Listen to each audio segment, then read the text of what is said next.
Hello Tennos, Zelp here, and today's video is going to be really short. It's something interesting about Harrow's ultimate ability, the critical buff called Covenant. I am still missing some parts before I can actually build my own Harrow in this account, so personally I don't have much experience with his abilities, but I've learned from one of you guys that his critical buff also applies to some Warframe abilities. Yep, so you can actually see abilities doing yellow or orange critical with the help of that buff, which I thought was very interesting. Harrow's fourth ability, according to Wiki, does mention that it works on exalted weapons like Excalibur's exalted blade or Ivara's Artemis bow. But it said nothing about other abilities which can also work and give you that extra 50% critical chance and an extra 200% critical chance on headshots. Now at 100% chance you get yellow crits, and at 200% critical chance you get orange crits. So you'll see like guaranteed orange crits on headshots and a 50% chance of getting yellow crit if you hit anywhere else. Since headshot also gives you a 2x damage body multiplier, you can get some pretty awesome damage with abilities. To get the most out of the ability, you need to hit the head.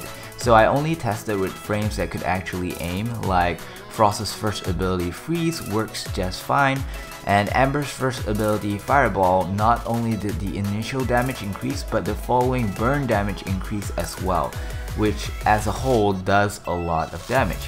I couldn't seem to get Volt's first ability to work, maybe because it snaps to the center of the enemy, and although Korra's first ability is more of an AoE attack, I decided to try it out as well because of the current Korra hype and stuff, but I couldn't get it to work either. I like to say that I only did a few rounds of testing each because I did not want to waste my friend's time over there. He's the one that's playing the Harrow, so I could be just super unlucky. So if anyone managed to pull it off or found other abilities that works, do let me know down in the comments.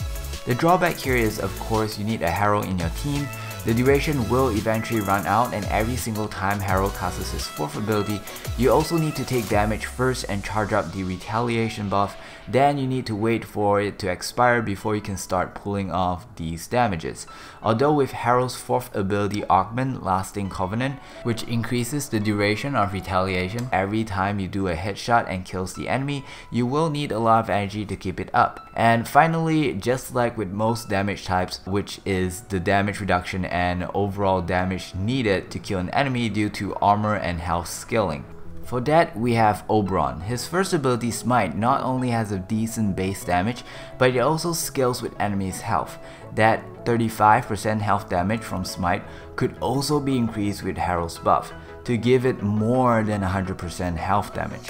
Ho, now don't get too excited just yet, because the initial cast like Volt seems to snap to the center of the enemy, and the mini orbs that comes after seems to hit kinda randomly, but also towards the center. Since the enemy also get knocked down from Smite, as he gets up, there is a chance for a headshot and it does a ton of damage. Now again, I like to say that I kinda rushed this video, so I did not do any intensive testing or calculations as to why the damage is so high.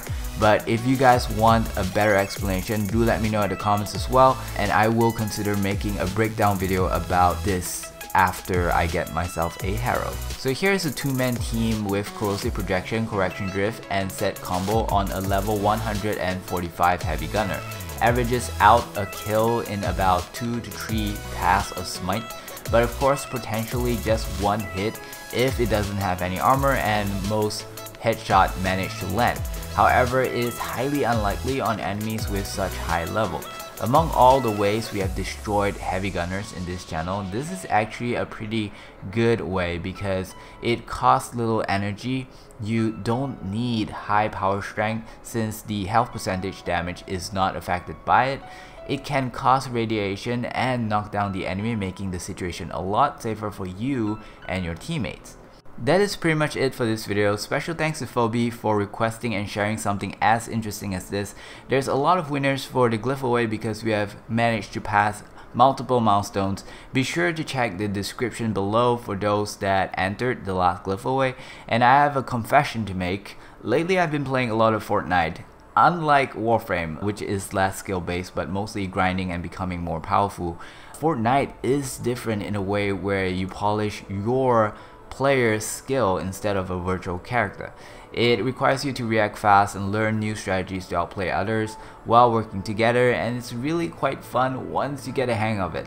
I initially did not like this game because I was dying just too much, but as I progressed and got better, it grew onto me enough to get me hooked. So although I'm not quitting Warframe, I do like to let you guys know where all my time is being spent when I'm not on Warframe or working. And that's pretty much it. Do let me know down in the comments if you guys enjoy Fortnite as well and why, and if I should make contents of that game in this channel.